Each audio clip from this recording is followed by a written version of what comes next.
오늘 말씀 가운데 함께 하신 하나님께 감사 영광 올려드리며 사랑이 많으신 예수의 이름으로 감사하며 기도합니다.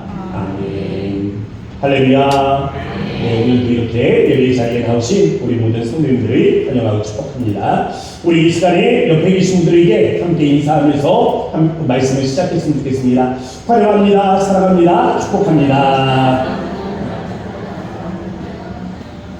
네, 참 잘 오셨습니다. 오늘도 우리가 말씀 앞에 섰는데요. 이 말씀 가운데서 우리 하나님께서 우리 각 사람에게 이 은혜와 또 주의 말씀을 깨닫게 하시는 시원한 은혜들이 함께하기를 주의 이름으로 축복합니다. 자, 오늘 우리 말씀은요, 이솝 우화로 한번 시작을 해봤으면 좋겠습니다. 이 이솝 우화에 보면 시골쥐 그리고 도시쥐라는 이 이야기가 있습니다. 이 도시쥐가 시골에 놀러 왔어요. 친구로 방문을 했습니다. 시골에 있는 쥐가 그냥 돌려보낼 수 있겠습니까? 이 정이 있잖아요. 시골 사람들은 정이 있잖아요. 이 쥐도 정이 있잖아요. 그러니까 이 정을 가지고 이 도시에서 온 친구를 맞이하게 되는 거죠. 그러면서 소박한 식사를 준비해 줬습니다. 그런데 이 도시쥐가 이 소박한 음식을 먹으면서 에게 너는 이거 먹고 사니? 라고 그렇게 이야기하는 거예요. 그러면서 야, 내가 사는 도시 좀 한번 와봐. 내가 상다리가 부러지게 진수성찬으로 널 대접해줄게. 이야기를 합니다. 그 이야기를 듣고 시골쥐가 도시를 방문하게 돼요. 그런데 이 도시쥐가 시골쥐가 왔으니 이 뻗어지게 한번 차려줘야지 자기의 체면이 서지 않겠어요? 그래서 상다리가 부러지게 진수성찬을 준비해 줍니다. 시골쥐가 놀라 자빠졌어요.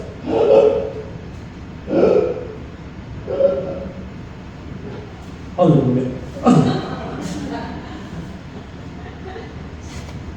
놀랐어요. 너무 놀랐어요. 진짜로 너무 놀란 거예요. 그래서 이 식사를 하려고 딱 수저를 드는데 그때 시끄러운 소리가 나면서 사람이 들어오는 거예요.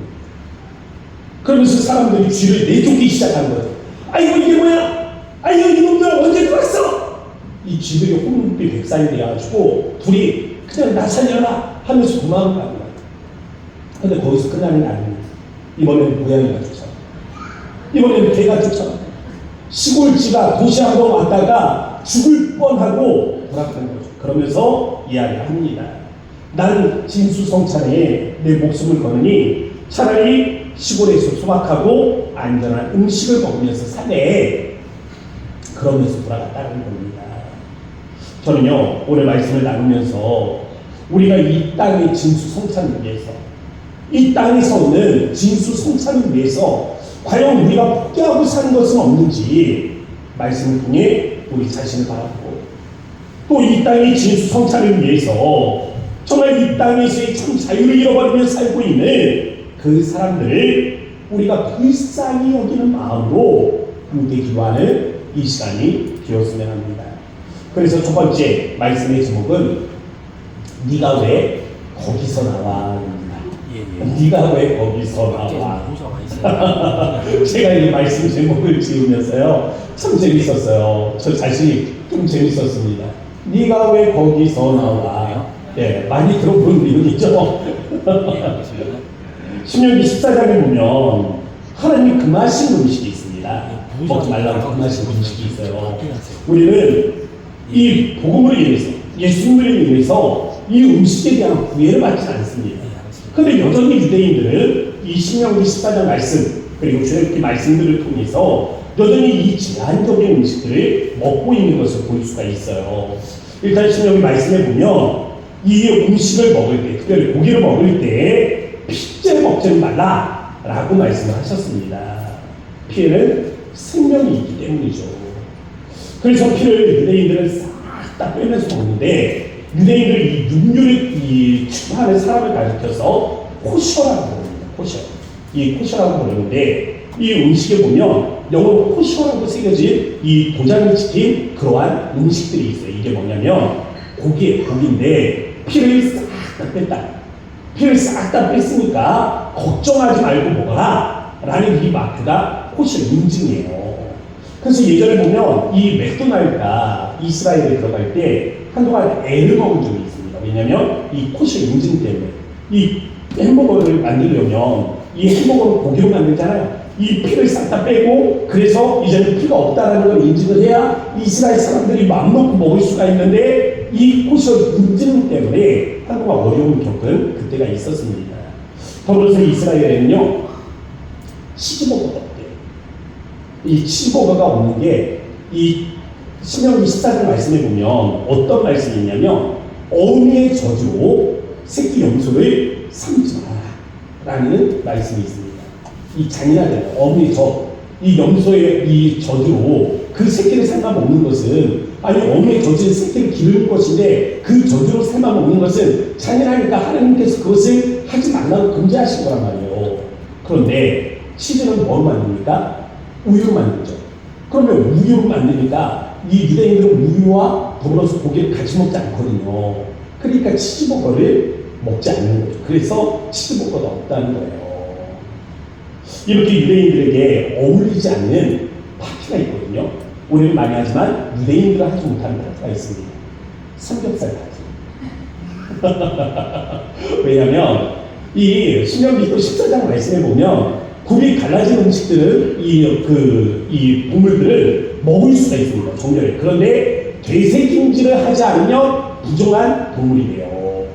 돼지는 굽은 갈라져 있지만 그런데 되새김질을 하지 않잖아요. 그러니까 신명기 말씀에 따르면 그것은 부정한 동물입니다. 그럼 오늘 본문에서 여러분들 좀 이상한 거 느껴지지 않으세요? 뭔가 이상하게 없습니까? 돼지 떼가 등장합니다. 유대인들은 먹지도 않아요. 좋아하지도 않습니다. 그런데 왜 유대인들이 사는 그 지역에 이 돼지떼가 출몰을 했느냐라는 거예요. 니들은 왜 거기서 나오느냐? 라는 것이죠. 유대인들은 돼지에 대한 혐오심이 있습니다. 먹지 않는 것뿐만이 아니라 혐오적인 마음들이 있어요. 왜냐하면 역사가 이를 증명을 해줍니다. 마카비 혁명이라고 있는데 이 마카비 혁명이 왜 일어나냐면요, 안티오쿠스 4세라는 헬라의 이 왕이 있었어요. 근데 로마제국과 이 격렬한 전투를 치르고 돌아가는데 패배를 하는 거예요. 이 패배한 이 전쟁에서 우리가 신에게 충분히 이 경배하지 못했다, 제사하지 못했다 라는 그러한 마음이 든 겁니다. 그래서 돌아가는데 예루살렘에서 제우스에게 제사를 지어요. 근데 이 제우스는 이 어떤 동물의 피로 제사를 지냈냐면 돼지 피입니다. 돼지 피. 그런데 하나님의 성전에서는 돼지는 부정한 예물이에요. 예물로 드려지지 않습니다. 성경에서 돼지를 바쳤다. 여러분 보셨어요? 못 봤잖아요. 이 부정한 동물의 피로 제사를 지내는 것을 바라보면서 마카비 가문이 혁명을 일으켜요. 그런데 싸움이 째리되지 않는 거죠. 이때 이스라엘의 수많은 사람들이 학살을 당하게 됩니다. 대학살을 당합니다. 그래서 이런저런 이유들로 유대인들은 돼지를 좋아하지 않습니다. 유대인 자우라는 독일어가 있는데요, 뜻은 그렇습니다. 유대인 돼지라는 뜻이에요.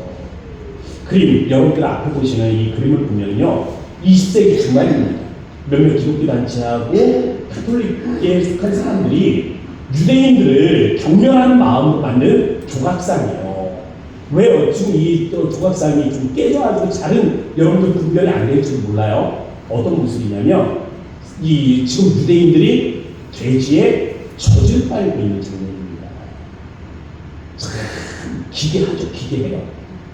왜 이런 조각상을 만들었겠어요? 유대인들이 돼지에 대해서 경멸하는 마음이 있는 거예요. 그 경멸하는 마음이 있는 것, 혐오하는 마음이 있는 것을 알면서 그들을 주목하기 위해서 이 조각상을 만든 겁니다. 그런데 유대 땅 중심에서 지금 돼지떼가 출몰을 했습니다. 유대인들은 돼지를 혐오하는데 어떻게 그 중심에 이 돼지떼들이 출몰을 했느냐? 그것도 떼를 지어서, 한두 마리가 아니라 떼를 지어서 왜 거기에서 나왔느냐? 라는 것입니다. 유대인들은 부정하다고 생각했던 이 돼지를 로마인들은요, 복을 준 겁니다. 이거는 신의 축복이다 라고 생각했습니다. 본문의 배경이 되는 가다라 지방은요, 누가복음에 보면 거라사인 동네라고 불리고 있습니다. 이 가다라, 거라사이, 그리고 10개의 도시가 있거든요. 크고 작은 10개의 도시들이 있어요. 이 도시들을 가리켜서 대가볼이라고 합니다. 성경에 가끔 나오는데 이 대가는 10이라는 숫자를 가리켜요. 그리고 볼리는 폴리스, 다시 말하면 도시입니다. 10개의 도시를 말하는 거예요. 이 헬라의 알렉산더 대왕이 10개의 도시를 건설을 했는데 바로 이 도시를 이야기하는 겁니다. 이 도시들이 로마와 협력적인 관계 속에서 자치와 통상과 그리고 면세에 대한 자유를 얻게 돼요.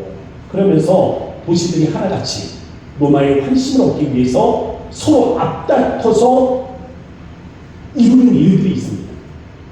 바로 제우스의 신전을 지습니다. 신전을 지으니까 여기에서 뭐가 이루어지겠어요? 제사가 이루어지겠죠. 제우스에게 이 제사를 지내려면 뭐가 필요하겠습니까? 돼지가 필요하죠. 자연스럽게 돼지에 대한 그 소비가 촉진되고 있는 겁니다. 유대인들은 돼지를 좋아하지 않아요. 유대인들은 돼지를 불결하다라고 생각합니다. 부정한 음식이라고 생각을 해요. 그런데 그것이 주는 이권이 있잖아요. 바로 이 이권 때문에 유대인들은 지금 이 돼지를 막론하고 있는 겁니다. 돈만 되면 못할 게 없다 생각을 하고 있는 거죠. 그래서 두 번째 말씀의 제목은 예수님과 천국 복음입니다. 우리 마태복음 4장 23절 말씀을 함께 읽어보도록 하겠습니다. 앞에 화면을 보시고요. 함께 읽도록 합니다. 시작. 예수께서 온 갈릴리에 두루 다니사 그들의 땅에서 가르치시며 천국 복음을 전파하시며 백성 중에 모든 병과 모든 약한 것을 고치시니. 아멘. 자, 여기 보면 예수님께서 지금 이 축기의 복음 사역에 대해서 우리에게 말씀해 주고 있잖아요. 예수님의 사역은 어떤 사역입니까? 먼저 가르치고 전파하고 고치시는 거예요. 가르치고 전파하고 고치는 겁니다. 가르치고 전파하고 고치는 건데 마태복음 4장에 보면 예수님께서 회개하라 천국이 가까이 왔느니라 전파하셨다고 했어요. 전파 사역. 그리고 5장에 보면 5장, 6장, 7장에 보면 우리가 마태복음 5장, 6장, 7장을 가리켜서 산상수훈이라는 거죠. 예수님의 가르침의 사역을 묘사하고 있는 겁니다. 예수님께서 언덕에 오르시고 그 언덕에 사람들이 나오는 것을 바라보시면서 거기에서 가르침의 사역을 전달하고 있는 거예요. 그러면서 사람들에게 하나님의 나라에 대한 법을 가르치고 계십니다. 어떤 자들이 복을 받는가? 팔복에 관한 말씀을 전달하시죠. 원수를 사랑하라. 이 세상의 최고의 윤리에 대해서 말씀하십니다. 또한 오른손이 하는 일을 왼손은 모르게 하라. 이 상급에 감추어진 비밀의 법칙에 대해서 말씀해 주고 계시죠. 너희가 이렇게 기도하라. 기도의 원리에 대해서 말씀하시고 보물을 하늘에 쌓아두라. 여러분들이 나중에 천국에 가서 받을 상급에 대해서 미래 투자의 법칙에 대해서 우리에게 가르쳐주고 있는 거 아닙니까? 나아가서 비판을 받지 않는 일거든 비판하지 말고 섬김을 받고자 하면 너희가 먼저 섬기는 사람이 되라 라는 이 인생의 대황금률에 대해서 우리에게 가르쳐주고 계시잖아요. 이 가르침 이후에 8장의 말씀으로 넘어오게 되는 겁니다. 8장에 오게 되면 예수님께서 하시는 일이 무엇입니까? 고치는 거예요. 고치는 거예요. 남의 환자를 고치는 겁니다.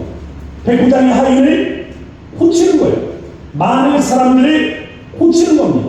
이 고침의 사역을 행하시던 예수님이 이제는 장소로 옮기시기 위해서 제자들과 함께 갈릴리 바다를 건너가십니다. 갈릴리 바다는요, 바다가 아닙니다. 사실은 호수예요. 근데 호수가 워낙에 커요. 너무 넓습니다. 저 건너편이 눈에 보이지도 않아요. 그러니까 바다다, 크니까 바다다 라고 그렇게 부른 건데 사실 호수니까 바람만 불지 않으면 잔잔합니다. 그런데 가끔 불어오는 바람 때문에 이 물결이 일어나고 파도가 치고 하는 장소가 바로 갈릴리 바다예요. 그런데 이 갈릴리 바다에 보면 북쪽으로부터 험한 산이 그 갈릴리 바다를 품에 안은 것처럼 이렇게 감싸고 있어요.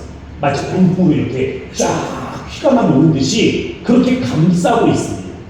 그래서 갈릴리 바다는요, 사실 이 지중해보다 200m나 낮은 곳에 있다라고 합니다.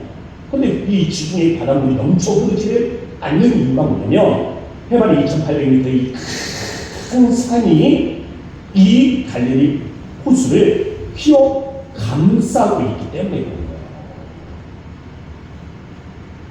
그런데 이 큰 산이 앞을 가로막고 있으니까 낮과 밤의 온도 차이에 의해서 바람이 많이 납니다. 그리고 큰 산맥에 부딪혀서 바람이 아래로 떨어지게 됩니다. 그래서 이 바람들 때문에 가끔 파도가 치게 되는데 예수님께서 제자들과 함께 바다를 건너시던 그날에는 광풍이 불어오게 되죠. 제자들이 몰랐습니다. 평생에 그곳에서 어부 생활을 하던 사람들이잖아요. 그런데 이런 광풍은 만나보지 못한 거예요. 예수님 깨웁니다. 예수님, 우리가 죽게 생겼습니다. 일어나 보세요. 예수님, 우리 좀 살려주세요. 근데 예수님께서 일어나셔서 바람과 바다를 꾸짖으십니다. 이 바람과 바다가 잔잔해지죠. 한번 생각을 해보세요. 마태는 이러한 장면을 통해서 지금 우리에게 예수님 누구라고 메시지를 전달해주고 있는 겁니다. 이 예수님께서 어떠한 분이시기에 바람과 바다가 순종한다는 거예요. 예수님 누구세요? 여러분은 누구라고 생각을 하십니까? 마태는 천지를 창조하신 하나님이 지금 우리에게 와 계시다. 천지를 창조하신 하나님이 육체를 입고 이 땅에 오셔서 우리와 함께한다. 그래서 자연 만물이 그분의 권세 앞에 순종하고 있다 라는 말씀을 전달해 주고 있는 겁니다. 성도들, 하나님이 지금 예수님으로 육체를 입고 이 땅에 오셔서 귀신 들린 자들에게 찾아오시는 거예요. 그리고 그 귀신들을 꾸짖으십니다. 예수님께서 꾸짖으실 때 예수님의 권세 아래 자연이 순종하였던 거죠. 이 악한 영리의 세력들이 순종함으로 떠나가는 역사를 우리가 보게 되는 것이죠. 자, 그럼 여기서 한번 생각을 해보세요. 예수님께서 이 땅에 오셔서 복음을 증거하셨습니다. 천국 복음을 예수님께서 전파하셨단 말이에요. 그럼 예수님께서 전파하신 천국 복음이라는 것이 무엇입니까? 지금 이 마태복음 8장에서 예수님이 전하신 복음의 핵심이 무엇이었냐라는 거예요. 저는 십자가의 복음은 아니라고 생각합니다. 왜? 예수님께서 고난에 대해서 말씀하신 것은 아직 시작도 안 했거든요. 예수님께서 고난에 대해서 말씀하신 것은 마태복음 16장에 가보면 가이사라 빌립보에서 베드로가 주는 그리스도시요 살아계신 하나님의 아들입니다 라는 이 신앙의 고백 이후에 비로소 예수님 십자가의 길, 고난의 길에 대해서 말씀을 시작하십니다. 가르침을 시작하세요. 그 이전에는 고난의 예수를 알지 못합니다. 그 이전에는 고난의 예수 그리스도에 대해서 말씀하지는 않으셨어요. 그렇다면 이 마태복음 4장으로부터 시작된 천국 복음은 무엇이었냐라는 것입니다. 오늘 본문은 이 갈릴리 사역의 현장에서 바로 이 복음의 말씀이 무엇인지, 이 마귀가 떠나가는 역사 가운데 또 자연이 예수님의 그 명령 앞에 순종하는 가운데 그 복음의 핵심이 무엇이었는가를 우리에게 말해주고 있습니다. 오늘 본문의 말씀에서도 두 귀신 들린 사람이 예수님에게 나와 하는 고백의 말을 들어보세요. 29절입니다. 우리 29절 말씀을 다 같이 읽어보도록 합니다. 시작. 이에 그들이 소리질러 이르되 하나님의 아들이여 우리가 당신과 무슨 상관이 있나이까. 때가 이르기 전에 우리를 괴롭게 하려고 여기 오셨나이까 하더니. 아멘. 자, 여기 보면 귀신들이 예수님을 뭐라고 고백합니까? 하나님의 아들, 하나님의 아들, 하나님의 아들, 하나님의 아들이라고 고백하고 있습니다. 우리가 이 한 단어로 표현을 하면 인자예요. 영어로는 서로 가시라고 표현되어 있습니다. 이 인자의 개념은 다니엘서에서 우리에게 보여주신 그 이미지, 그 환상의 다니엘의 환상 속에서 봤던 인자에 관한 말씀을 담고 있습니다. 다시 말하면 이 땅의 통치와 하나님 나라의 모든 권세를 가지고 이 땅에 오신 왕, 그분에 대한 메시지죠. 다시 말하면 예수님은 왕 중의 왕으로 이 땅에 오셨다는 것입니다. 예수님이 이 땅의 모든 통치 권세를 지니신 주로서 이 땅에 오셨다는 것. 그분이 누구십니까? 바로 창조주. 이 땅을 창조하신 하나님이시라는 것입니다. 이 땅의 창조주의 권세로서 예수님께서 바람과 바다에게 명령하시니 자연히 예수 앞에 순종하는 겁니다. 그렇다면 창조주를 고백하는 믿음이 무엇인가? 우리가 창조주 하나님을 믿음으로 고백한다는 것이 무엇인가? 여호와 하나님을 창조주로 고백하고 우리가 예수님을 그 이 땅을 창조하신 여호와 하나님 삼위의 하나님으로 고백한다라는 것이 과연 어떤 의미를 지니고 있는가? 하나님 앞에는 모든 문제들이 자유롭다는 것입니다. 창조주 여호와 하나님 앞에는 모든 문제들이 해결이 된다는 거예요.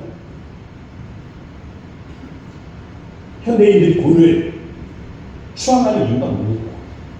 여러분들 돈 좋아하지 않으세요? 돈 좋아하잖아요. 왜 그렇습니까? 돈이 해결할 수 있는 많은 일들이 있기 때문에 그렇습니다. 실제적으로 돈이 우리에게 많은 도움이 됩니다. 먹고 싶은 것들을 먹을 수 있고 하고 싶은 일들을 할 수 있고 많은 일들에 있어서 도움이 돼요. 그러나 돈으로 모든 일들을 해결할 수는 없습니다. 돈으로 생명을 살 수는 없어요. 돈으로 사람의 마음을 얻을 수는 없습니다. 마찬가지예요. 선행은 어떻습니까? 선행은 많은 사람들에게 감동을 주죠. 그래서 이 사람들로 하여금 마음을 얻게 합니다. 그런데 이 선행이 아무리 우리가 위대한 선행을 한다 할지라도 과거의 죄악에 대해서 용서할 수는 없는 것입니다. 선행으로 과거의 죄를 용서받을 수는 없어요. 세상에는 문제를 해결할 수 있는 많은 도구들이 있습니다.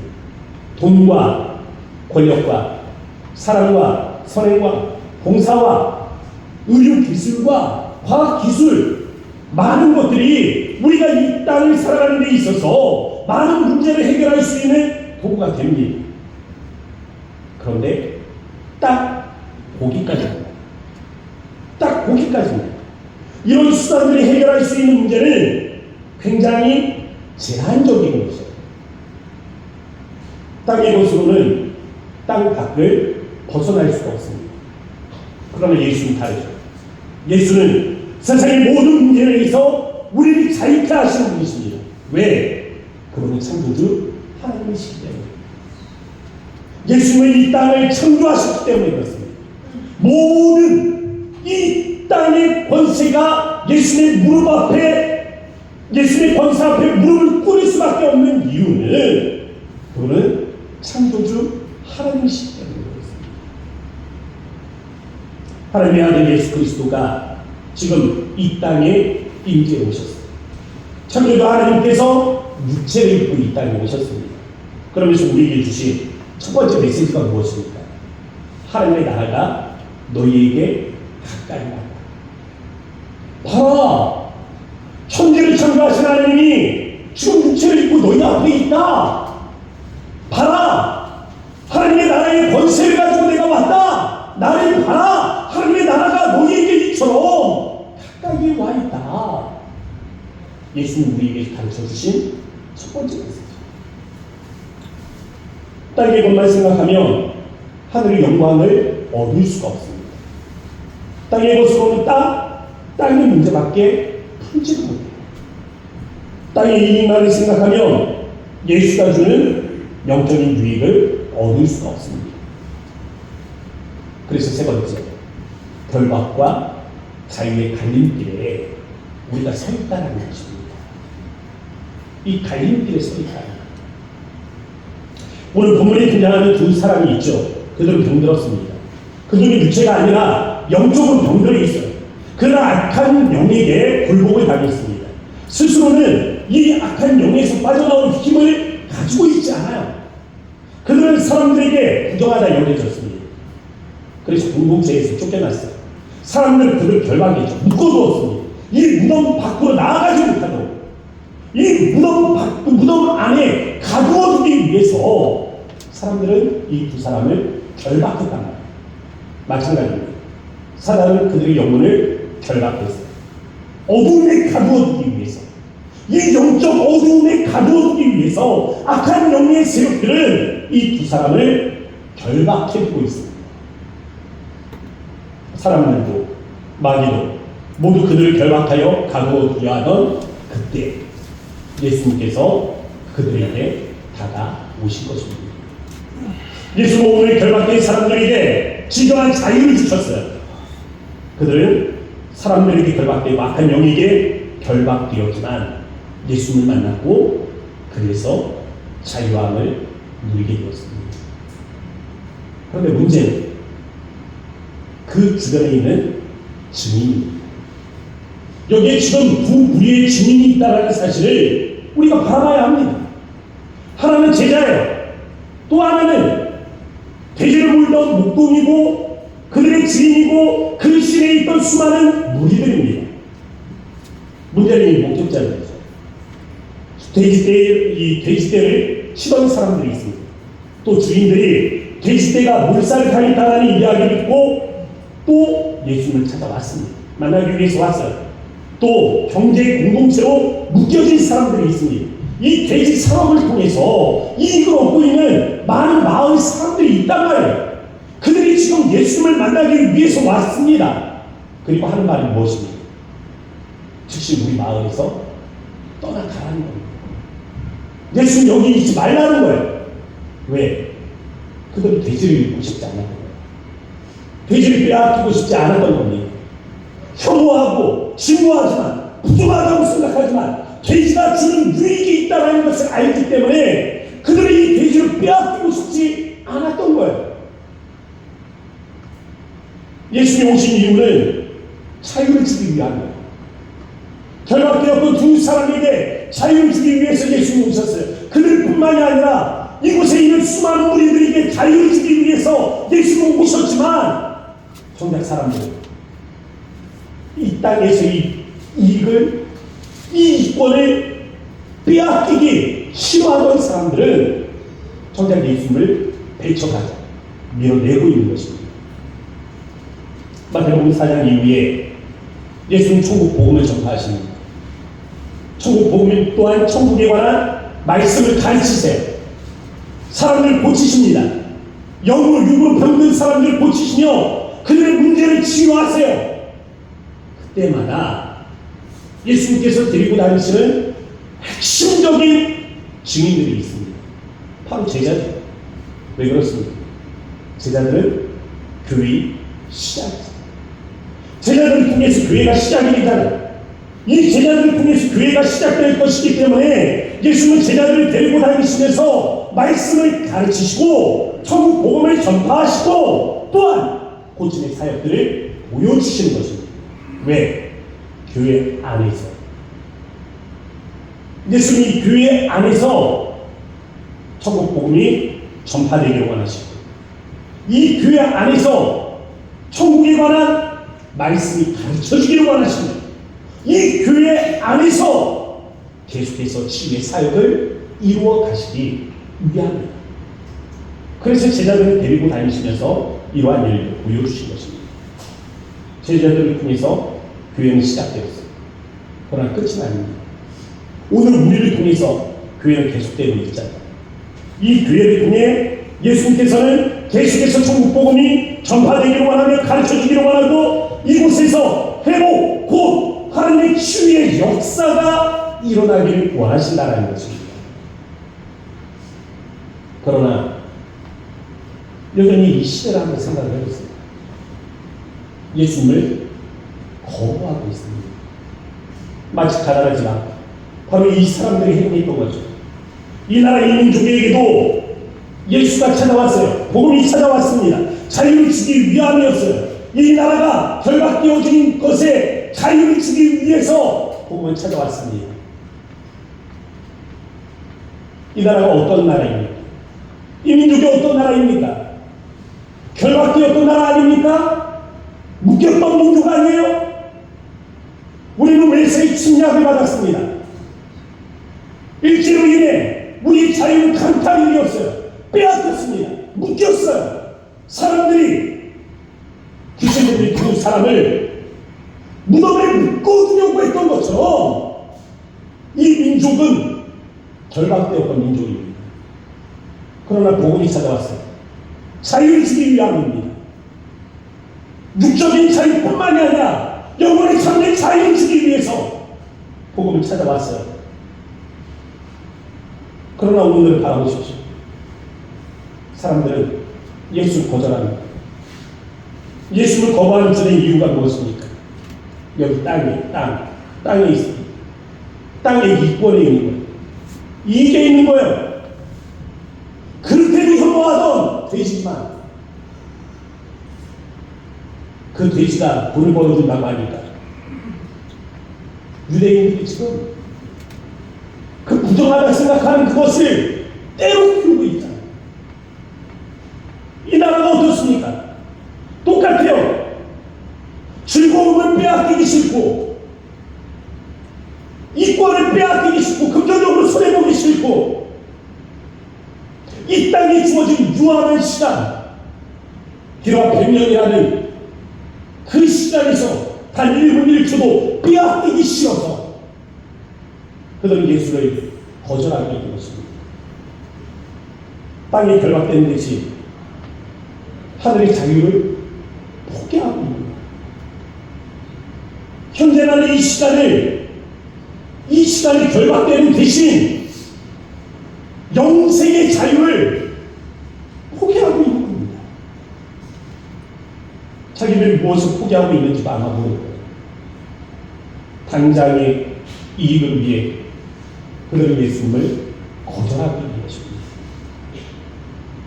추석 명절에 이때가 되면 걱정이 됩니다. 우상이 가득한 시기잖아요. 잠자고 있던 우상들이 깨어 일어나는 시간이 아닙니다. 그런데 이 시점에 사람들은 영혼의 자유를 포기하고 무엇을 지키려 하는 것인지 잘 이해되지 않습니다. 저는 이 땅의 이 무자한 앞에 우리가 함께 하지는 말았으면 좋겠습니다. 여러분들이 세상의 그 무자한 사람들처럼 그렇게 살아가지는 않았으면 좋겠습니다. 예수가 주는 영적 자유함이 무엇인지를 우리가 먼저 깨달았으면 좋겠습니다. 예수가 주는 영적 자유함이란 여러분 단순히 영혼의 문제만을 이야기하는 것이 아닙니다. 먼 미래의 이야기만 하는 것이 아니에요. 그것은 오늘에 관한 것입니다. 이 땅에 관한 것이기도 해요. 왜? 예수는 창조주 하나님이시기 때문에 그렇습니다.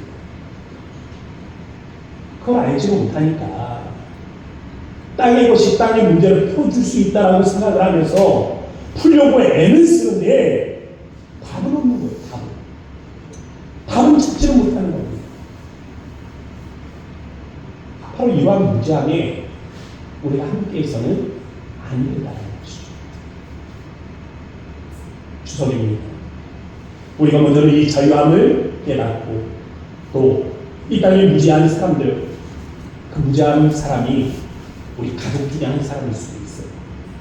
내 딸이고 내 아들이고 내 부모일 수 있고 내 형제일 수 있고 이 추석 기간에 여러분들이 만나는 그 누군가가 될 수 있습니다. 그들에게 하나님께서 은혜와 긍휼도 하시기를 우리가 함께 기도하도록 합시다. 이 시간에 이러한 마음을 모아 기도합니다. 땅의 결박을 푸시고 하늘의 자유를 사모하게 하여 주옵소서. 예수를 거부하며 우상에 이끌려가는 세대에 주의 긍휼을 베풀어 주옵소서. 명절기간입니다. 주님, 우리 성도들이 가는 곳에 예수가 선포되게 하시되 예수는 길이요 진리요 생명이십니다. 진리가 너희를 자유케 하리라.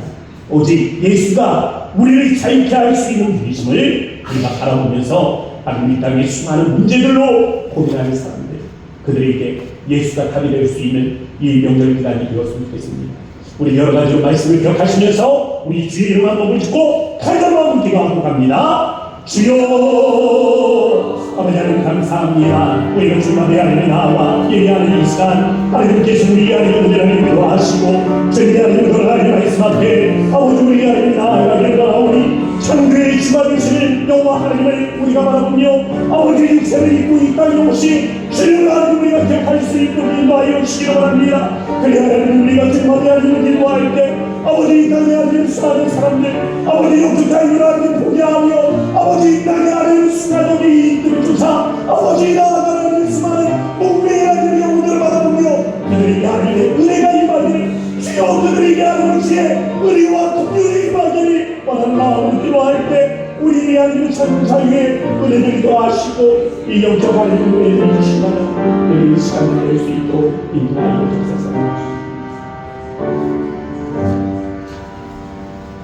거룩하신 아버지 하나님 감사합니다. 오늘 주신 말씀을 기억하며 창조의 주로 이 땅에 오신 주님을 우리가 바라보게 하시고 창조주 여호와 하나님 삼위 하나님 이 땅을 창조하신 주님의 그 은혜들을 바라볼 때 하나님 땅의 모든 문제가 주님 앞에서 자유할 수 있음을 우리가 다시 한번 믿음으로 바라보기를 원합니다.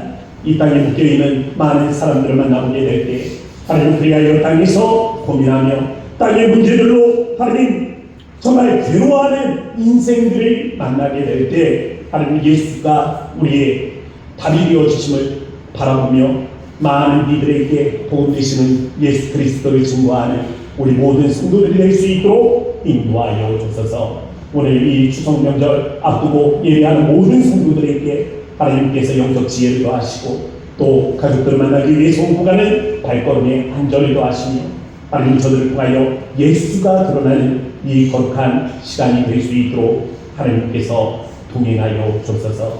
역사하신 예수의 이름으로 감사하며 기도합니다.